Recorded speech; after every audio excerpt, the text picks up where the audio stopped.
acontecendo. A Tânia fala aqui, ó, Bolsonaro deixou 54 milhões de superávit. Eu já cansei de ouvir pessoas que realmente acreditam que o Bolsonaro deixou superávit depois que ele saiu da presidência da República. Não. Bolsonaro não deixou superávit. Bolsonaro usava uma estratégia para fazer de conta que estava dando tudo bem. Eu vou fazer uma comparação para vocês entenderem como que o Bolsonaro, no lugar de fazer o Brasil dar certo, ele vendeu muita coisa do Brasil para mostrar essas contas e não pagou as dívidas exatamente para fazer de conta que estava com superávit. Vamos para a primeira. O Bolsonaro vendeu várias refinarias, o Bolsonaro vendeu a distribuidora BR, o Bolsonaro vendeu muitos ativos do Brasil.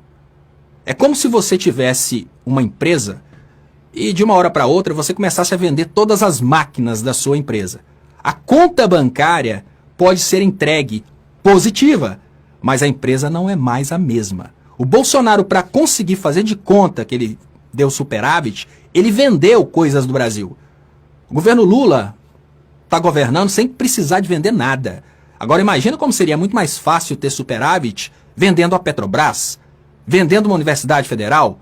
É mais fácil, né? Você coloca o dinheiro do caixa, mas não foi você que criou aquele dinheiro. Aquele dinheiro ali é de uma empresa que o Brasil tem há décadas e você simplesmente vendeu para fazer de conta que está fechando em superávit. Mas aí vem a outra coisa. Pensa na mesma empresa. O Bolsonaro está administrando a mesma empresa. Além dele vender as máquinas da empresa, ele ainda não pagou os fornecedores. Esses são os precatórios que o governo Lula teve que pagar no início do mandato. Sim, o Bolsonaro não pagou os credores do governo federal. Ficou uma quantidade gigantesca de dívidas em precatórios que o governo Lula teve que pagar. Então é muito fácil você entregar, olha, você vai sair agora, você vai entregar a empresa com caixa positivo. É muito fácil.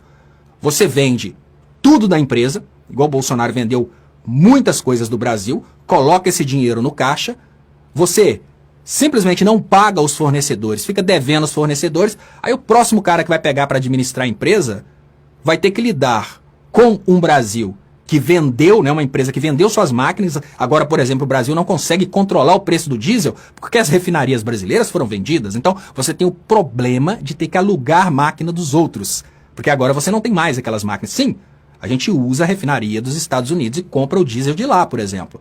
E ainda tem outro problema. Os credores, né, estão ali batendo na porta, te perguntando, você não vai pagar, não? Aí você tem que pagar a dívida que o administrador anterior deixou. Como o Brasil teve que pagar os precatórios, isso é dívida que o governo Bolsonaro deixou para trás. Então, nunca caia nessa de que o Bolsonaro deixou superávit. O Bolsonaro deixou o maior rombo da história do Brasil. Isso porque o Bolsonaro foi o presidente que mais fechou empresas no Brasil, principalmente no setor industrial. Ele foi o cara que deixou a maior dívida em precatórios na história do Brasil.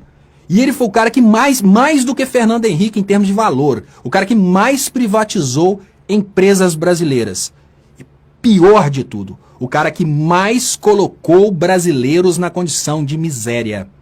Não dá para olhar para o Bolsonaro nunca e falar que o Bolsonaro fechou em superávit.